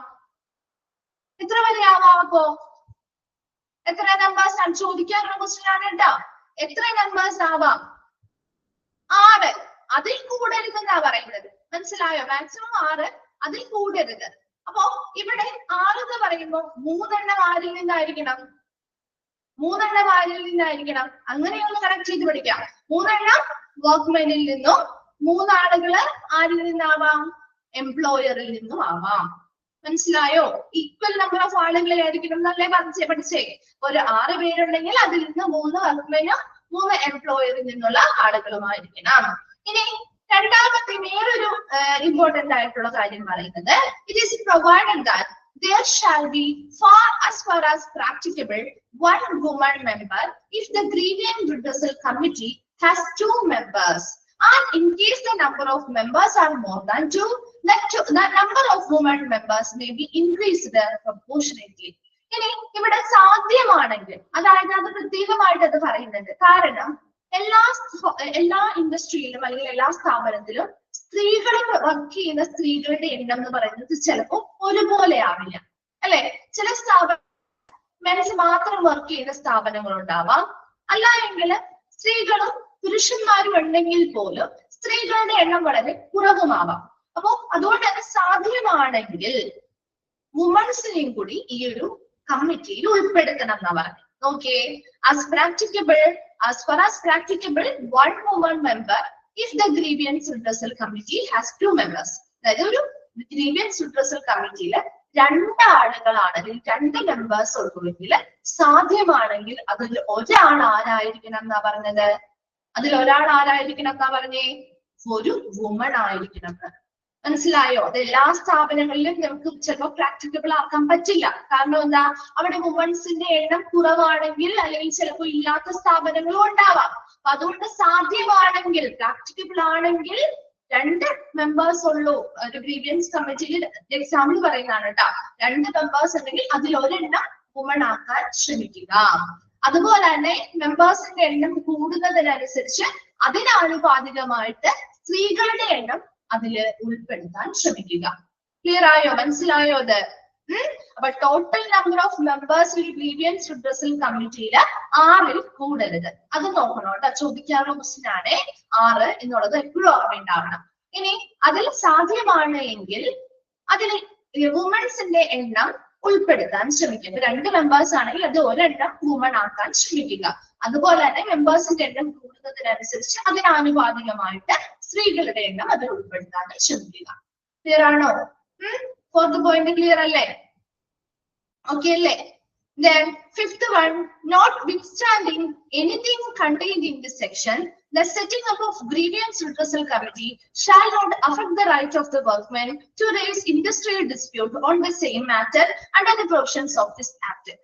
ഇതിൽ പറയുന്നത് notwithstanding anything contained in section, ഈ ഒരു സെക്ഷനിൽ അല്ലെങ്കിൽ ഈ വകുപ്പിൽ എന്ത് തന്നെ ഉൾപ്പെടുത്തിയിട്ടുണ്ടെങ്കിലും അത് ആ ഒരു ഗ്രീവിയൻസ് റിഡ്രസൽ കമ്മിറ്റിയെ സെറ്റ് ചെയ്യുന്നതിന് വേണ്ടി ഈ വകുപ്പുമായി അല്ലെങ്കിൽ ഈ ഒരു സെക്ഷനുമായി ബന്ധപ്പെട്ട് എന്ത് തന്നെ ഉൾപ്പെടുത്തിയിട്ടുണ്ടെങ്കിലും അതൊരിക്കലും അവിടുത്തെ വർക്ക്മെന്റിന്റെ റൈറ്റ്സ് അല്ലെങ്കിൽ അവകാശങ്ങളെ ബാധിക്കുന്ന രീതിയിലാവരുത്. അവരുടെ അവകാശങ്ങളെ മാനിക്കുന്ന രീതിയിലും അവരുടെ അവകാശങ്ങൾക്ക് യാതൊരുവിധ ബാധിക്കുന്ന അല്ലെങ്കിൽ യാതൊരുവിധ ബുദ്ധിമുട്ടുകളോ കാര്യങ്ങളോ ഉണ്ടാവാത്ത രീതിയിലായിരിക്കണം ഈ പറയുന്ന ആക്ടുകൾ നമ്മൾ അവിടെ പ്രാബല്യത്തിൽ കൊണ്ടുവരാനായിട്ട്.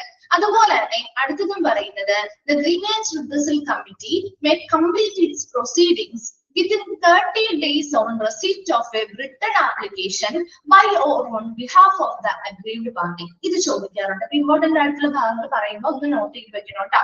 അപ്പൊ ഇതിൽ പറയുന്നത് ഒരു ഗ്രീവിയൻസ് റിഡ്രസൽ കമ്മിറ്റിയില് ഒരു പരാതി കിട്ടിയെന്ന് വിചാരിക്കും. ആ പരാതി എത്ര ദിവസത്തിനുള്ളിൽ പൂർത്തിയാക്കണം എന്നാ പറയുന്നത്?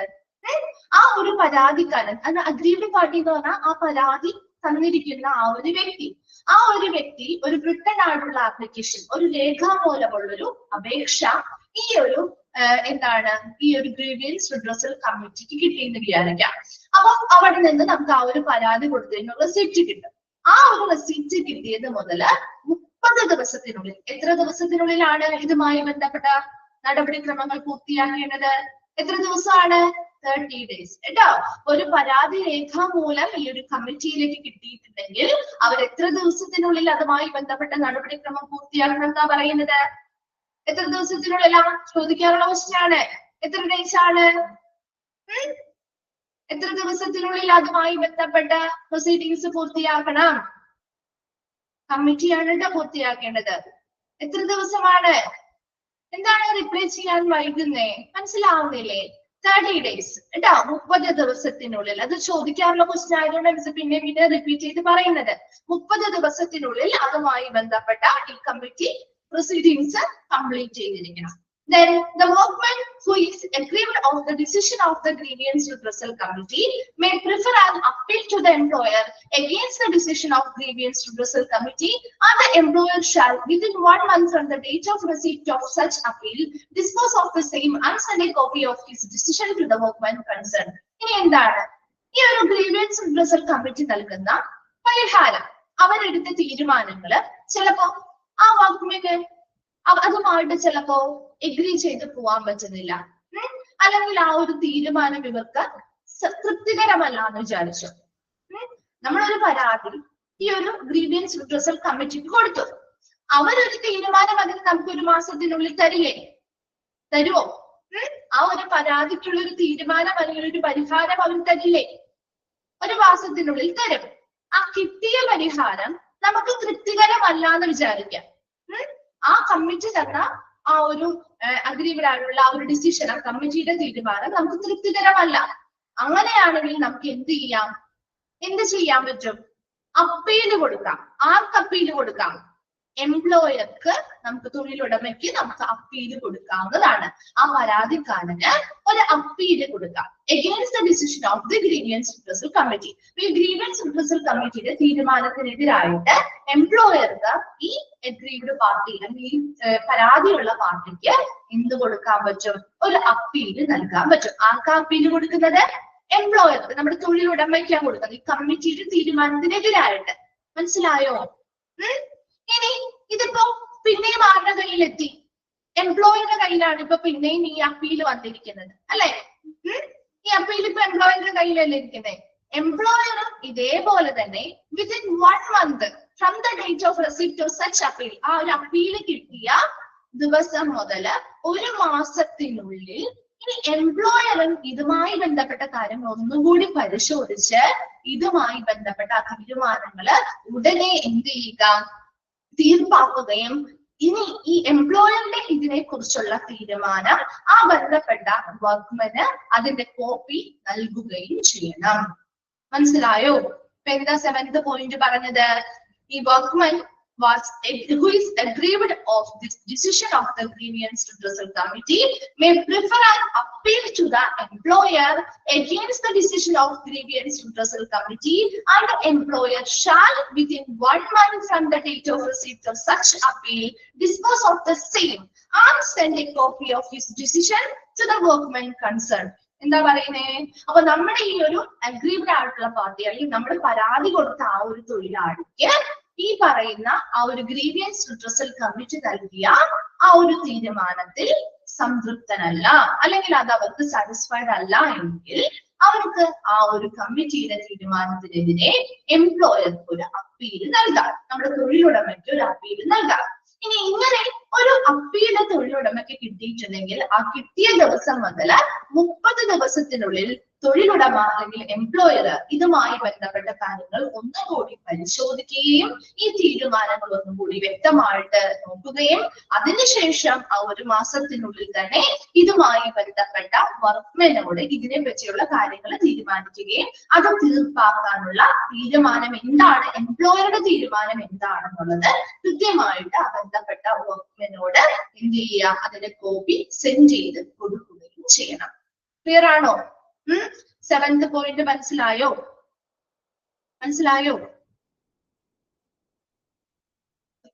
Okay. Then 8th one, nothing contained in this section shall apply to the workman for whom there is an established grievance redressal mechanism in the establishment concerned. അവരവിടെ താമസിക്കുന്ന അല്ലെങ്കിൽ അവർ ജോലി ചെയ്യുന്ന ആ ബന്ധപ്പെട്ട സ്ഥാപനത്തില് ഒരു നല്ല എസ്റ്റാബ്ലിഷ്ഡ് ആയിട്ടുള്ള ഒരു ഗ്രീവിയൻസ് റിഡ്രസൽ മെക്കാനിസം ഉള്ള, അതുമായി ബന്ധപ്പെട്ട പ്രൊസീജിയർ എല്ലാം നന്നായി ചെയ്യുന്ന ഒരു സ്ഥാപനമാണെങ്കിൽ ഈ പറയുന്ന സെക്ഷനിൽ പറയുന്ന കാര്യങ്ങളൊന്നും ഈ വർക്ക്മാനെ ബാധിക്കുകയും ചെയ്യുന്നില്ല. കാരണം ഒരു സ്ഥാപനത്തിൽ നല്ല രീതിയിലുള്ള ഒരു ഗ്രീവിയൻസ് റിഡ്രസൽ മെക്കാനിസം ഉണ്ട്, നല്ല എസ്റ്റാബ്ലിഷ്ഡ് ആയിട്ടുള്ള ഒരു മെക്കാനിസം നടത്തി വരുന്ന വലിയൊരു എസ്റ്റാബ്ലിഷ്ഡ് ആയിട്ടുള്ളൊരു ഇൻഡസ്ട്രി ആണ്, അല്ലെങ്കിൽ ഒരു സ്ഥാപനമാണ്, അവിടെയാണ് ഈ വർക്ക്മാൻ വർക്ക് ചെയ്യുന്നതെങ്കിൽ അവർക്ക് അതുമായി ബന്ധപ്പെട്ട കാര്യങ്ങളൊക്കെ അതിലൂടെ കിട്ടിക്കോളും. അതുകൊണ്ട് തന്നെ ഈ ഒരു സെക്ഷൻ അവിടെ ഈ വർക്ക്മാനുമായിട്ട് ബന്ധപ്പെട്ട് വലിയ രീതിയിൽ ബാധകമാവുന്നില്ല. അതേസമയം ഇത്തരത്തിലുള്ള ഗ്രീവിയൻസ് റിഡ്രസൽ മെക്കാനിസമോ കമ്മിറ്റിയോ ഒന്നും മിഷനറീസോ ഒന്നും ഇല്ലാത്തൊരു സ്ഥാപനമാണെങ്കിൽ ഈ പറയുന്ന കാര്യങ്ങളെല്ലാം അവിടെ നടപ്പിലാക്കേണ്ടതായിട്ടുണ്ട്. അതേസമയം ഇപ്പൊ ഒരു ഗ്രീവിയൻസ് റിഡ്രസൽ മെഷീനറി മെക്കാനിസം ഒക്കെ ഉള്ളൊരു സ്ഥാപനമാണെങ്കിൽ അവിടെ പിന്നെ പ്രത്യേകമായിട്ട് ഇത് നടപ്പിലാക്കേണ്ട കാര്യമുണ്ടോ? ഉണ്ടോ? ഓൾറെഡി അവിടെ അതിൻ്റെതായിട്ടുള്ള കമ്മിറ്റി ഉണ്ട്, അതിൻ്റെതായ മെമ്പേഴ്സ് അടങ്ങിയിട്ടുണ്ട്, അവർക്ക് അവരുടേതായിട്ടുള്ള അപ്പീലും കാര്യങ്ങളും ചെയ്ത് അവരുടെ തീരുമാനങ്ങൾ കൃത്യമായിട്ട് പരിഹരിക്കുന്നുണ്ട്. അപ്പൊ പിന്നെ ഈ സെക്ഷൻ അവിടെ പിന്നെയും നമ്മൾ അവിടെ ബാധകമാക്കേണ്ട കാര്യമുണ്ടോ? ഉണ്ടോ? ഇല്ല. അതില്ലാത്ത സ്ഥാപനങ്ങളിലാണ് ഈ സെക്ഷൻ പ്രധാനമായിട്ടും അവര് ആപ്ലിക്കബിൾ ആയിട്ട് തന്നെ അതവിടെ നടപ്പിലാക്കേണ്ടത്. മനസ്സിലായോ? ഓക്കെ ആണോ? 8th പോയിന്റ് വരെയും ക്ലിയർ ആണോ? ഒന്ന് വേഗം വായിച്ചു നോക്കി, അതിലേതെങ്കിലും ഡൗട്ട് ഉണ്ടെങ്കിൽ ചോദിക്കാം കേട്ടോ. വായിച്ചു കഴിയുമ്പോൾ ഒന്ന് റിപ്ലൈ ചെയ്യണേ.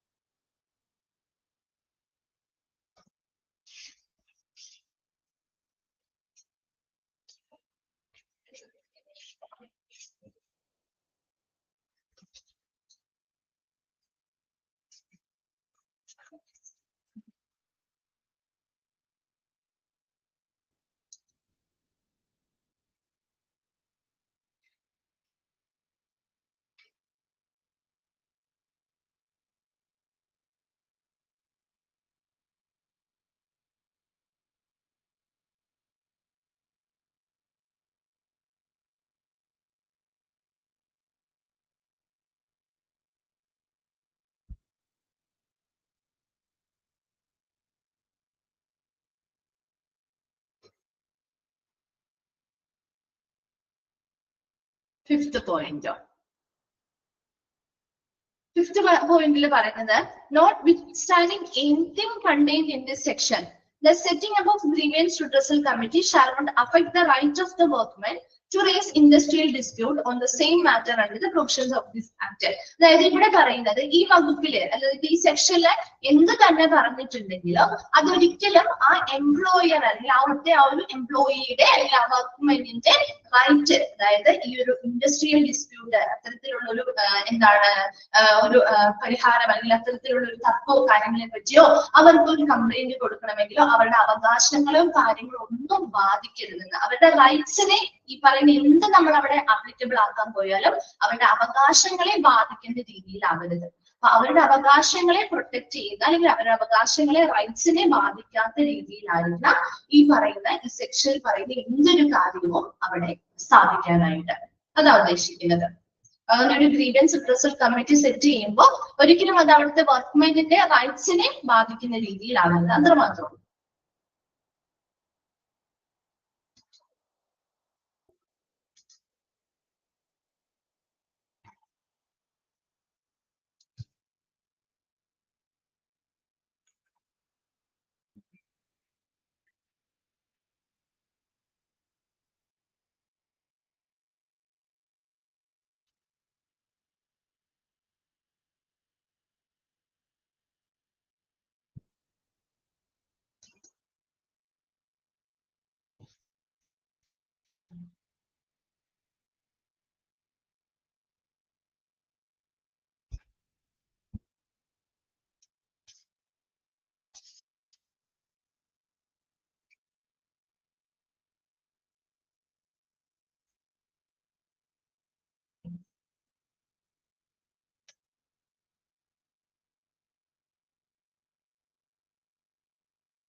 വായിച്ചു കഴിഞ്ഞവരൊന്ന് റിപ്ലൈ ചെയ്യണേ.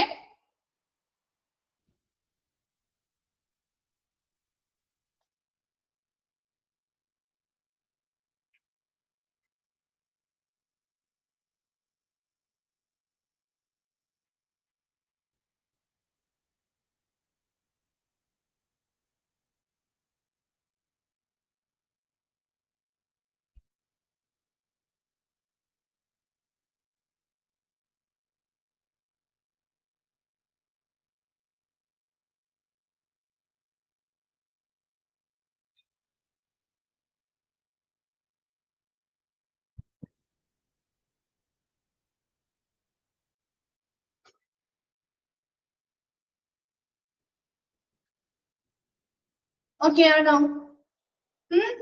ക്ലിയർ ആണോ? ഡൗട്ട്സ് എന്തെങ്കിലും ഉണ്ടോ? ഓക്കെ ആണോ? ഓക്കെ, ശരി. സോ നെക്സ്റ്റിലേക്ക് പോവാണേ. Next grievance resolution method. ഈ ഗ്രീവിയൻസിനെയൊക്കെ റെസൊല്യൂഷൻ ചെയ്യാൻ എന്താണ് ഈ പരാതികളൊക്കെ നമുക്ക് പരിഹരിക്കുന്നതിന് വേണ്ടിയിട്ടുള്ള കുറച്ച് മെത്തേഡ്സ് അല്ലെങ്കിൽ രീതികളാണ് താഴെ പറയുന്നത് കേട്ടോ. ഈ പരാതികളൊക്കെ നമുക്ക് പരിഹരിക്കാനുള്ള രീതികൾ എന്തൊക്കെയാണെന്ന് നോക്കിയേ. Method used to resolve the grievance or as follows. എന്താ ഈ ഒരു ഗ്രീവിയൻസ് അല്ലെങ്കിൽ പരാതികൾ റിസോൾവ് ചെയ്യാൻ അല്ലെങ്കിൽ പരിഹരിക്കുന്നതിന് വേണ്ടിയിട്ട് നമുക്ക് ഉപയോഗിക്കാവുന്ന മെത്തേഡ് അല്ലെങ്കിൽ രീതികൾ. ഫസ്റ്റ് വൺ ആണ് collective bargaining, second one mediation, third one conciliation, fourth one arbitration and fifth one adjudication. ഇവിടെ ഫസ്റ്റ് വൺ ആണ് നമ്മൾ ആദ്യം നോക്കുന്നത്. കളക്റ്റീവ് ബാർഗെയിനിങ് എന്താണ്? കൂട്ടമായ ഒരു വിലപേശൽ അല്ലെങ്കിൽ കളക്റ്റീവ് ബാർഗെയിനിങ് നിങ്ങൾക്ക് ഓൾറെഡി എന്താണ് ഒരു ചാപ്റ്ററിൽ ഇനി പഠിക്കാനുണ്ട് കേട്ടോ. അപ്പൊ അന്നേരം നിങ്ങൾ ട്രേഡ് യൂണിയൻസുമായി ബന്ധപ്പെട്ട കളക്റ്റീവ് ബാർഗെയിനിങ് കാര്യങ്ങളൊക്കെ ഡീറ്റെയിൽ ആയിട്ട് പഠിക്കും. ഇവിടെ കളക്റ്റീവ് ബാർഗെയിനിങ് എന്ന് പറഞ്ഞാൽ in this method of grievance resolution issues of various employees R resolved together. ഇവിടെ ഇത്ര മാത്രമേ ഉള്ളൂ. ഒരു കളക്റ്റീവ് ബാർഗെയിനിങ് എന്ന് പറഞ്ഞാല് എവിടെ ഒരു നെഗോഷിയേഷൻ പ്രോസസ്സാണ്. അതായത് ഇവിടെ ഒരു എന്താ പറയാ ഒരു വിലപേശുന്ന അല്ലെങ്കിലോ എന്താ പറയാ അവിടെ അങ്ങോട്ടും ഇങ്ങോട്ടും അവരൊരു എന്താണ് ഒരു മീറ്റിംഗ് കണ്ടക്ട് ചെയ്യും. അപ്പൊ അവിടെ എംപ്ലോയറിൽ നിന്നുള്ള അവരുടെ പ്രതിനിധികൾ ഉണ്ടാവും. അതുപോലെ എംപ്ലോയിയുടെ പ്രതിനിധികൾ ആരായിട്ട് ചെല്ലുന്നത്? അവരാരുടെ സഹായത്തോടു കൂടി ആയിരിക്കും ചെയ്യാം. ആലോചിച്ച് നോക്കിയേ, എംപ്ലോയീസിന് വേണ്ടിയിട്ട് സംസാരിക്കുന്ന ആളുകൾ ആരാ? തൊഴിലാളികൾക്ക് വേണ്ടിയിട്ട് സംസാരിക്കുന്നതിന് വേണ്ടിയിട്ട് ഉള്ള സംഘടനകളുണ്ടോ? യൂണിയനുകളുണ്ടോ? ഇല്ലേ? അപ്പൊ അവിടെ ഇതൊരു നെഗോഷിയേഷൻ പ്രോസസ്സാണ്. ഇതൊരു മധ്യസ്ഥതയിൽ നടത്തുന്ന അല്ലെങ്കിൽ ഒരു വിലപേശുന്ന ഒരു ബാർഗെയിനിങ് പ്രോസസ്സ് തന്നെയാണ്. ഇവിടെ എംപ്ലോയീസിന് ചിലപ്പോ ഒരുപാട് ഇപ്പൊ ഒരു സ്ഥാപനത്തിൽ വർക്ക് ചെയ്യുന്ന എംപ്ലോയീസിന് ഒരുപാട് പ്രശ്നങ്ങൾ ഉണ്ടാവും. എല്ലാവർക്കും കോമൺ ആയിട്ടുള്ള കുറെ പ്രശ്നങ്ങൾ ഉണ്ടാവില്ലേ? ഇല്ലേ? ചിലപ്പോ അവരുടെ വേജുമായി ബന്ധപ്പെട്ട വേതനവുമായി ബന്ധപ്പെട്ടാവാം, അല്ലെങ്കിൽ ആ ഒരു വർക്കിംഗ് എൻവയോൺമെന്റുമായി ബന്ധപ്പെട്ടാവാം, അല്ലെങ്കിൽ ആ വർക്കിംഗ് കണ്ടീഷനോ അല്ലെങ്കിൽ അവേഴ്സ് ഓഫ് വർക്കുമായി ബന്ധപ്പെട്ടോ അല്ലെങ്കിൽ മറ്റെന്തെങ്കിലും ബെനിഫിറ്റ്സുമായി ബന്ധപ്പെട്ടോ അങ്ങനെ കോമൺ ആയിട്ട് വരുന്ന പ്രശ്നങ്ങളില്ലേ? അതൊരു വ്യക്തിക്കുള്ളതല്ലല്ലോ, ഒരുപാട് വ്യക്തികൾക്ക് ഒരുമിച്ച് വരുന്ന ഒരു പ്രശ്നമല്ലേ? ആണോ? അപ്പൊ അങ്ങനെയുള്ള ഒരുപാട് വ്യക്തികൾക്ക് ഒരുമിച്ച് വരുന്ന അത്തരം ഇഷ്യൂസിനെ നമുക്ക് ഈ കളക്റ്റീവ് ബാർഗെയിനിങ് വഴി എന്ത് ചെയ്യാൻ പറ്റും? ഒരുമിച്ച് പരിഹരിക്കാൻ പറ്റും. അതിനു വേണ്ടിയിട്ട് എംപ്ലോയറുടെ റെപ്രസെന്റേറ്റീവ്സും നമ്മുടെ എംപ്ലോയിയുടെ ആരൊക്കെ തമ്മിലാ? എംപ്ലോയറുടെ റെപ്രസെന്റേറ്റീവ്സും എംപ്ലോയിയുടെ യൂണിയനുകളും എംപ്ലോയീസിന് വേണ്ടിയിട്ടുള്ള അവരുടെ പ്രതിനിധികളായിട്ടുള്ള എംപ്ലോയി യൂണിയൻസും തമ്മിൽ ചർച്ച നടത്തിയിട്ട് അതിലൂടെ എന്ത് തീരുമാനിക്കും അല്ലെങ്കിൽ എന്താണ് ഡിറ്റർമൈൻ ചെയ്യുന്നത്? ആ ഒരു അവരുടെ എന്താണ് വർക്ക് കണ്ടീഷൻ എങ്ങനെയാണ്, അതുപോലെ തന്നെ അവരുടെ അവേഴ്സ് ഓഫ് പേയുമായി ബന്ധപ്പെട്ട കാര്യങ്ങൾ. അപ്പൊ അങ്ങനെ ആ അവരുടെ എംപ്ലോയീസിനുള്ള പ്രശ്നങ്ങളെല്ലാം ആ ഒരു ചർച്ചയിൽ ഈ യൂണിയൻ അവർക്ക് മുമ്പിൽ വെക്കും. അങ്ങനെ വെച്ച് കഴിഞ്ഞ് കഴിയുമ്പോൾ രണ്ട് കൂട്ടരും കൂടി നിന്ന് ആ ഒരു പ്രോസസ്സ് ചെയ്ത് ചർച്ച ചെയ്ത് ഒരു തീരുമാനത്തിലെത്തും. ആ ഒരു ഒരു കോൺട്രാക്ട് നെഗോഷിയേഷൻ ഒരു കോൺട്രാക്റ്റിലേക്ക് എത്തുകയും ആ ഒരു ബാർഗെയിനിങ് കോൺട്രാക്റ്റിൽ എത്തുകയും ആ ഒരു കോൺട്രാക്ട് വഴിയുള്ള കാര്യങ്ങൾ ഇവർക്ക് ബാധകമാക്കി നൽകുകയും ചെയ്യും. അപ്പൊ അങ്ങോട്ടും ഇങ്ങോട്ടും പ്രശ്നങ്ങളും കാര്യങ്ങളും ഒക്കെ സംസാരിച്ച് ഈ യൂണിയൻ വഴി യൂണിയനാണ് ഇവരുടെ റെപ്രസെന്റേറ്റീവ് ആണ് നമുക്ക് സംസാരിക്കുന്നത്. അപ്പൊ ആ യൂണിയൻ വഴി ആ ഒരു കോൺട്രാക്റ്റുകള് നമ്മൾ എന്ത് ചെയ്യുന്നു? സൈൻ ചെയ്യുകയും ലീഗൽ ആയിട്ടുള്ള ഒരു കോൺട്രാക്ട് ആയിരിക്കും. അപ്പൊ അതില് എംപ്ലോയീസിന്റെ ഇപ്പൊ അവേഴ്സ് ഓഫ് പേയില് എന്തെങ്കിലും ചിലപ്പോ മാറ്റങ്ങൾ വരുത്തണം, അത് പ്രശ്നമാണെങ്കിൽ അതിനൊരു തീരുമാനം കാണും. അതുപോലെ തന്നെ വേജസിൽ ചിലപ്പോൾ വർധനം ഉണ്ടാക്കണം എന്നുള്ളതാണെങ്കിൽ അതിനൊരു തീരുമാനം കിട്ടും. അതുപോലെ തന്നെ ഇപ്പൊ വർക്ക് കണ്ടീഷനുമായി ബന്ധപ്പെട്ട ബുദ്ധിമുട്ടുകളാണെങ്കിൽ അതിനൊരു തീരുമാനമൊക്കെ കിട്ടും. അപ്പൊ അത്തരത്തില് ഒരുപാട് ആളുകളുടെ ഒരുപോലെ ഇഷ്യൂസ് നമുക്കിവിടെ ഒരുമിച്ച് പരിഹരിക്കാൻ പറ്റുന്ന ഒരു മെത്തേഡാണ് കളക്റ്റീവ് ബാർഗെയിനിങ് എന്ന് പറയുന്നത്. ക്ലിയർ ആണോ? അത് മനസ്സിലായോ? നിങ്ങൾ ഫിലിംസിലൊക്കെ കണ്ടിട്ടില്ലേ? നേരിട്ട് കണ്ടിട്ടില്ലെങ്കിലും ഈ എംപ്ലോയി യൂണിയനുകളും അവരുടെ എംപ്ലോയേഴ്സിൽ നിന്നുള്ള പ്രതിനിധികളും തമ്മിലുള്ള ചർച്ചകൾ നടത്തുന്നത്. അപ്പൊ ഇവരുടേതായിട്ടുള്ള ആവശ്യങ്ങളൊക്കെ ആ ഒരു മീറ്റിംഗിൽ ചർച്ചയിൽ പറയുകയും അത് അവരിൽ നിന്ന് നേടിയെടുക്കാൻ ശ്രമിക്കുകയും ചെയ്യുന്നത് കണ്ടിട്ടില്ലേ? നേരിട്ട് നമുക്ക് അറിയില്ല എങ്കിൽ പോലും യൂണിയനുകളൊക്കെ ഉള്ളതൊക്കെ അറിയാലോ. എന്താണ് ഒരു റിപ്ലൈ ഇല്ലാതിരിക്കുന്നത്? കേൾക്കാത്ത പോലെ ഉണ്ടോ? അപ്പൊ മനസ്സിലായോ എന്താണ് കളക്റ്റീവ് ബാർഗെയിനിങ്? മനസ്സിലായോ? പിന്നെയും റിപ്ലൈ ഇല്ല. മനസ്സിലായോ കളക്റ്റീവ് ബാർഗെയിനിങ് എന്താന്നുള്ളത്? ഓക്കെ ആണോ? ആ മെത്തേഡ് എന്താണെന്ന് നിങ്ങൾ വ്യക്തമായിട്ട് മനസ്സിലാക്കി നിങ്ങൾ ഇനി ഇത് വേറെ ചാപ്റ്റേഴ്സിൽ പഠിക്കുന്നുണ്ട്. അപ്പൊ കുറച്ചുകൂടി ഡീറ്റെയിൽഡ് ആയിട്ട് പഠിച്ചോളൂ. ഇവിടെ നമുക്ക് വളരെ ഷോർട്ട് ആയിട്ടുള്ള കാര്യങ്ങളെ പറയുന്നുള്ളൂ. അത് മാത്രം ഇവിടെ നിങ്ങൾ നോക്കിയാൽ മതി കേട്ടോ. ഇനി അതിന് ശേഷമുള്ള ബാക്കി കാര്യങ്ങളൊക്കെ നിങ്ങൾ ആ ചാപ്റ്ററിൽ ഡീറ്റെയിൽ ആയിട്ട് ട്രേഡ് യൂണിയനുമായി ബന്ധപ്പെട്ട കളക്റ്റീവ് ബാർഗൈനിങ് ഒരു സെക്ഷൻ ആയിട്ട് തന്നെ പഠിക്കുന്നുണ്ട്. അപ്പൊ അതുകൊണ്ട് തന്നെ അവിടെ ഡീറ്റെയിൽ ആയിട്ട് പഠിച്ചോളൂ. അതുകൊണ്ടാണ് ഒരുപാട് നമ്മൾ ഇതിനെ ഡീറ്റെയിൽ ആയിട്ട് പഠിക്കണ്ടല്ലോ, അവിടെ ഓൾറെഡി നിങ്ങൾ പഠിക്കും കേട്ടോ. അപ്പൊ ഇത് മനസ്സിലായോ? കളക്റ്റീവ് ബാർഗൈനിങ് എന്താന്നുള്ളത് മനസ്സിലായോ? ഒരുമിച്ച് ഒരുപാട് എംപ്ലോയീസിന്റെ ഒരു ഇഷ്യൂസ് നമുക്ക് ഒരുമിച്ച് പരിഹരിക്കാൻ പറ്റുന്ന ഒരു രീതിയാണ്. അത് മനസ്സിലായോ? അപ്പൊ അവിടെ എംപ്ലോയറിൽ നിന്നുള്ള റെപ്രസെന്റേറ്റീവ്സും എംപ്ലോയീസിന്റെ റെപ്രസെന്റേറ്റീവ് ആയിട്ടുള്ള യൂണിയനുകൾ വഴിയും ഇവർ അവരുടെ പ്രശ്നങ്ങൾ അങ്ങോട്ടും ഇങ്ങോട്ടും ചർച്ച ചെയ്യുന്നു, ഒരു പരിഹാരത്തിൽ എത്തുന്നു. അത്രയും മാത്രം മനസ്സിലാക്കിയാൽ മതി. ക്ലിയർ ആണോ? ഓക്കെ അല്ലേ? അടുത്തയിലേക്ക് പോട്ടെ, സെക്കൻഡ് വണ്ണിലേക്ക് പോട്ടെ. സെക്കൻഡ് വൺ ആണ് മീഡിയേഷൻ. മീഡിയേഷൻ എന്ന് പറഞ്ഞാല് ഇവിടെ മീഡിയേഷൻ, കൺസീലിയേഷൻ ഇതിനൊക്കെ ചെറിയ ചെറിയ വ്യത്യാസങ്ങളെ വരുന്നുള്ളൂ. അതൊന്നും നിങ്ങൾ ശ്രദ്ധിച്ചിരിക്കണം കേട്ടോ. അല്ലാന്നുണ്ടെങ്കിൽ മനസ്സിലാവും, കൺഫ്യൂഷൻ വരും. അപ്പൊ മീഡിയേഷൻ എന്ന് പറഞ്ഞാൽ ഇത്രേ ഉള്ളൂ. It's a voluntary method. ഇത് നമ്മൾ സ്വമേധയാൽ ചെയ്യുന്ന ഒരു മെത്തേഡാണ് of grievance handling which comes into play when the grievance stays as it is given after the formal procedure is undertaken to resolve it, but it is used before opting for an unbiased third party redressal, that is arbitration. അതായത് ഇവിടെ mediation എന്ന് പറഞ്ഞാൽ ഇത്ര മാത്രമേ ഉള്ളൂ. നമുക്കൊരു പരാതി ഉണ്ടായിരുന്നു, നമ്മൾ അത് ആ ഒരു ഗ്രീവിയൻസ് റിഡ്രസൽ കമ്മിറ്റിയിലേക്ക് പരിഹരിക്കാൻ വേണ്ടിയിട്ട് കൊടുത്തു. പക്ഷെ അതുമായി ബന്ധപ്പെട്ട ആ ഒരു ഫോർമൽ പ്രൊസീജിയേഴ്സ്, ആ പരാതി പരിഹരിക്കുന്നതിനുള്ള ഒരു ഔപചാരിക നടപടിക്രമങ്ങളിലൂടെയൊക്കെ അത് കടന്നുപോയി, അല്ലെങ്കിൽ അതൊക്കെ സ്വീകരിച്ചിട്ട് ശേഷവും നമുക്ക് ആ ഒരു പരാതി അതേപടി തന്നെ നിലനിർത്താന്ന് വിചാരിക്കാം. മനസ്സിലായോ? ഒരു പരാതി ഉണ്ടായിരുന്നു, നമ്മൾ ആ പരാതി കൊടുത്തു, പക്ഷെ അത് ഫോർമൽ ആയിട്ടുള്ള പ്രൊസീജിയേഴ്സിലൂടെ കടന്നു പോയിട്ടും നമുക്ക് ആ പരാതിയിൽ ഒരു പരിഹാരം നമുക്ക് തൃപ്തികരമായിട്ട് കിട്ടിയിട്ടില്ല. ആ പരാതി അതുപോലെ തന്നെ തുടരുകയാണെന്ന് വിചാരിക്കാം. അത്രയും വരെ ക്ലിയർ ആണോ? അങ്ങനെ തുടരുകയാണെങ്കിൽ സാധാരണഗതിയിൽ ഇതൊരു മൂന്നാം കക്ഷിക്ക് വിടുക എന്നതാണ് അടുത്ത പ്രൊസീജിയർ ശരിക്കുള്ളത്. അതാണ് ഇവിടെ ആർബിട്രേഷൻ എന്ന് പറയുന്നത്. ഒരു മൂന്നാം കക്ഷി, അതായത് ഒരു അൺബയാസ്ഡ് എന്ന് പറയാൻ നിഷ്പക്ഷനായിട്ടുള്ളൊരു മൂന്നാം കക്ഷിയെ നിർത്തിയിട്ട് ഇവരുടെ രണ്ട് കൂട്ടരുടെയും പ്രശ്നങ്ങൾ എന്താണെന്ന് മനസ്സിലാക്കുകയും ഒരു തീരുമാനം അദ്ദേഹം പറയുകയും ചെയ്യുക. അതാണ് ആർബിട്രേഷൻ. പക്ഷെ ഇവിടെ നമ്മള് മീഡിയേഷനില് ആ ഒരു മൂന്നാം കക്ഷിയിലൂടെയുള്ള പരിഹാരത്തിലേക്ക് പോകുന്നില്ല.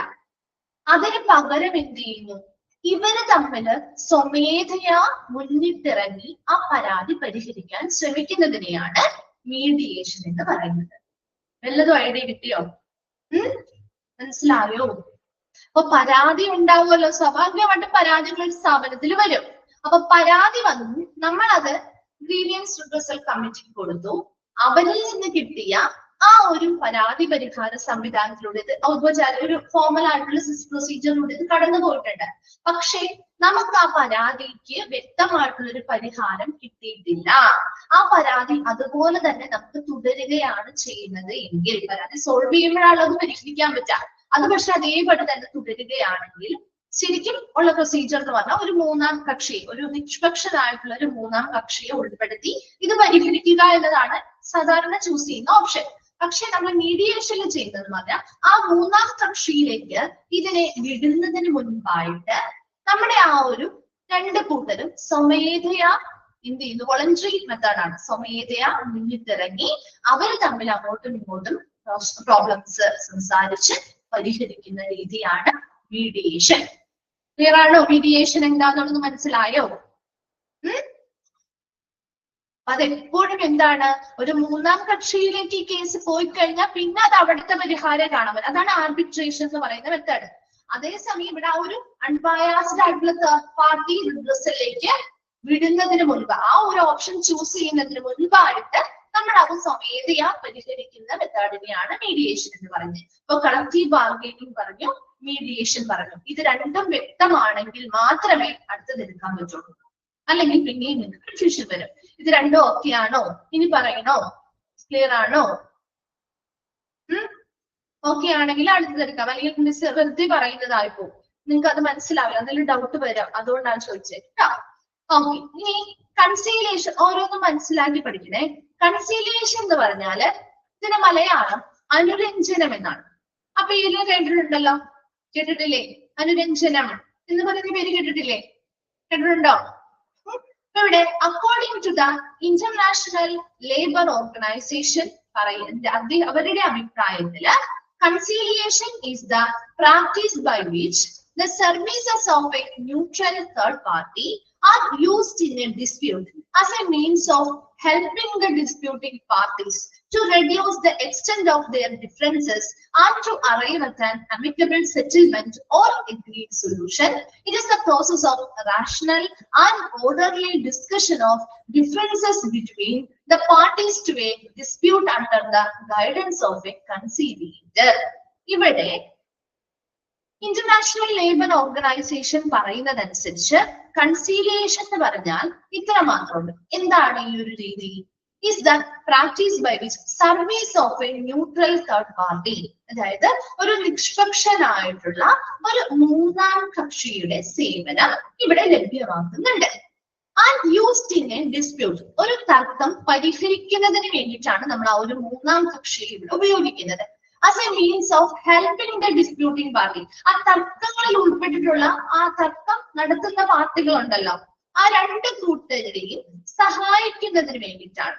to reduce the extent of their differences and to arrive, അതായത് അവരുടെ അഭിപ്രായ വ്യത്യാസങ്ങളും കാര്യങ്ങളൊക്കെ അതിന്റെ വ്യാപ്തി എത്രത്തോളം ഉണ്ട്, ആ അഭിപ്രായ വ്യത്യാസങ്ങൾ എന്തൊക്കെയാണ് മുതലായ കാര്യങ്ങള് മനസ്സിലാക്കാനും and to arrive at an amicable settlement, അതിനുശേഷം അവരെ ഒരു സൗഹൃദപരമായിട്ടുള്ള ഒരു ഒത്തുതീർപ്പ് അല്ലെങ്കിൽ രണ്ട് പാർട്ടികൾക്കും സമ്മത പ്രകാരമുള്ളൊരു പരിഹാരത്തിലേക്ക് എത്തിച്ചേരാൻ വേണ്ടി സഹായിക്കുന്ന ഒരു പ്രോസസ് അല്ലെങ്കിൽ സർവീസ് ആണ് നമ്മുടെ കൺസീലിയേഷൻ എന്ന് പറയുന്നത്.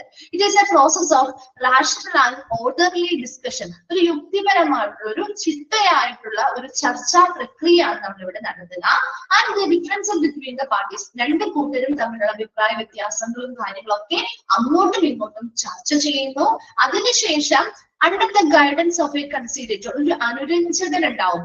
ആ ഒരു കൺസീലിയേറ്ററിന്റെ മധ്യസ്ഥതയിൽ അവരുടെ മാർഗനിർദ്ദേശ പ്രകാരം അവരവരുടെ തർക്കങ്ങൾ അങ്ങോട്ടും ഇങ്ങോട്ടും പരിഹരിക്കാനുള്ള അഭിപ്രായങ്ങൾ പറയുകയും ആ അഭിപ്രായ വ്യത്യാസങ്ങളും കാര്യങ്ങളൊക്കെ പറഞ്ഞ് അങ്ങോട്ടും ഇങ്ങോട്ടും കാര്യങ്ങൾ പറഞ്ഞ് മനസ്സിലായി ഒരു കോമൺ ആയിട്ടുള്ള രണ്ട് കൂട്ടരും സമ്മതപ്രകാരമുള്ള അല്ലെങ്കിൽ സൗഹൃദപരമായിട്ടുള്ള ഒരു പരിഹാരത്തിലേക്ക് എത്തിച്ചേരുന്നതിനെയാണ് നമ്മൾ കൺസീലിയേഷൻ എന്ന് പറയുന്നത്. പക്ഷെ മീഡിയേഷൻ എന്തായിരുന്നു? അവിടെ ഈ ഒരു തേർഡ് പാർട്ടിയുടെ സർവീസ് നമ്മൾ എടുക്കുന്നില്ല. മനസ്സിലായോ ഡിഫറൻസ് എന്താന്നുള്ളത്? അവിടെ ഒരു തേർഡ് പാർട്ടി വേണ്ട എന്ന് നമ്മൾ പറയുന്നു. തേർഡ് പാർട്ടിക്ക് ഇതിലേക്ക് കൊടുക്കുന്നതിന് മുമ്പായിട്ട് നമ്മൾ അത് അവിടെ പരിഹരിക്കുക അല്ലേ? ആണോ? അതുകൊണ്ടാണ് ഡൗട്ട് വരും, അതുകൊണ്ട് ശ്രദ്ധിക്കാന്ന് മിസ് പറഞ്ഞത്. ഇവിടെ കൺസീലിയേഷൻ എന്ന് പറയുമ്പോൾ ഇവിടെ ഒരു ന്യൂട്രൽ ആയിട്ടുള്ള നിഷ്പക്ഷനായിട്ടുള്ള രണ്ട് കൂട്ടർക്കും ഫേവർ ചെയ്ത് നിൽക്കുന്ന ആളല്ല. നിഷ്പക്ഷൻ എന്ന് പറയുമ്പോൾ രണ്ട് കൂട്ടരെയും ഒരുപോലെ കൈകാര്യം കാണുന്ന ആളാണ് അല്ലെ? അപ്പൊ അങ്ങനെ ഒരു ന്യൂട്രൽ ആയിട്ടുള്ള തേർഡ് പാർട്ടിയുടെ സേവനം നമ്മൾ ഇവിടെ ലഭ്യമാക്കുന്നുണ്ട്. അവരെ ആ വ്യക്തിയാണ് നമ്മൾ കൺസീലിയേറ്റർ എന്ന് പറയുന്നത്, അനുരഞ്ജകൻ എന്ന് പറയുന്നത്. അവരുടെ ഗൈഡൻസിൽ അല്ലെങ്കിൽ മധ്യസ്ഥതയില് അവരുടെ മാർഗനിർദ്ദേശ പ്രകാരം ഈ രണ്ട് പാർട്ടീസും ഒരു യുക്തിപരമായിട്ടുള്ള ഒരു വളരെ ചിട്ടയായിട്ടുള്ള ഒരു ചർച്ചാ പ്രക്രിയയിൽ ഉൾപ്പെടുകയും ആ ചർച്ചയിൽ അവരുടെ ഡിഫറൻസസ് അഭിപ്രായ വ്യത്യാസങ്ങൾ സംസാരിക്കുകയും പ്രോബ്ലംസ് എന്തൊക്കെയാണെന്നുള്ളത് പറയുകയും തർക്കങ്ങൾ പറയുകയും അങ്ങനെ അങ്ങോട്ടും ഇങ്ങോട്ടും ഈ ഒരു വ്യക്തിയുടെ ആ ഒരു മാർഗനിർദ്ദേശത്തിൽ സംസാരിച്ച് രണ്ട് കൂട്ടരും അവരുടെ ആ തർക്കങ്ങളെ പരിഹരിക്കുകയും ഒരു സൗഹൃദപരമായിട്ടുള്ള അല്ലെങ്കിൽ രണ്ട് കൂട്ടർക്കും സമ്മതപ്രകാരമുള്ള ഒരു സൊല്യൂഷനിലേക്ക് ഒരു പരാതി പരിഹാരത്തിലേക്ക് എത്തിച്ചേരുകയും ചെയ്യുന്നു. ക്ലിയർ ആണോ കൺസീലിയേഷൻ? മനസ്സിലായോ? Okay. In other words, it is a process in which a third party, after analyzing the conflict, processes a solution to the conflict with an intent that both parties involved in conflict give their consent to it.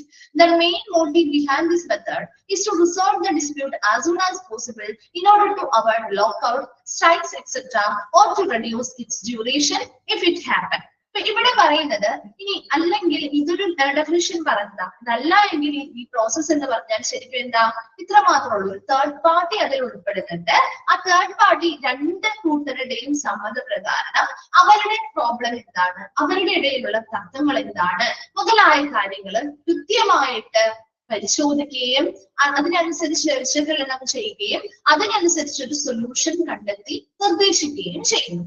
ഇനി ഈ ഒരു മെത്തേഡിന്റെ main motive എന്ന് പറയുന്നത് എന്തായിരിക്കും? To resolve the dispute as soon as possible. അവർ തമ്മിലുള്ള തർക്കങ്ങൾ എത്രയും പെട്ടെന്ന് സാധ്യമാണെങ്കിൽ എത്രയും പെട്ടെന്ന് പരിഹരിക്കുക എന്നുള്ളതാണ്. അതിലൂടെ in order to avoid lockouts, അതായത് ഇപ്പൊ ആ ഒരു സ്ഥാപനത്തിലേക്ക് എംപ്ലോയീസിനെ പ്രവേശിപ്പിക്കാതിരിക്കുന്ന പോലുള്ള പ്രക്രിയകളോ സ്ട്രൈക്ക് എന്താ പണിമുടക്കുകളോ അങ്ങനെയുള്ള കാര്യങ്ങളെല്ലാം നമുക്ക് അവോയ്ഡ് ചെയ്യാൻ പറ്റും.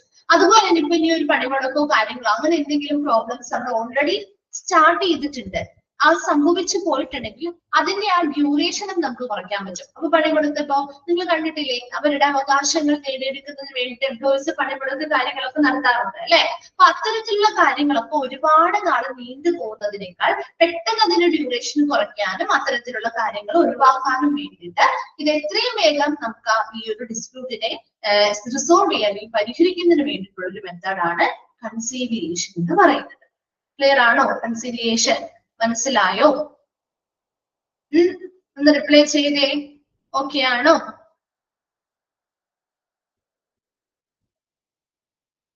ഓക്കെ, ശരി. നെക്സ്റ്റ് അടുത്തതാണ് arbitration.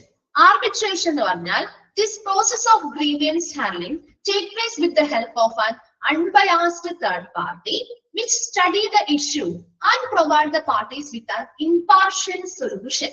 Arbitration should not be confused with the formal court system and hence its decisions are not compulsory all the time.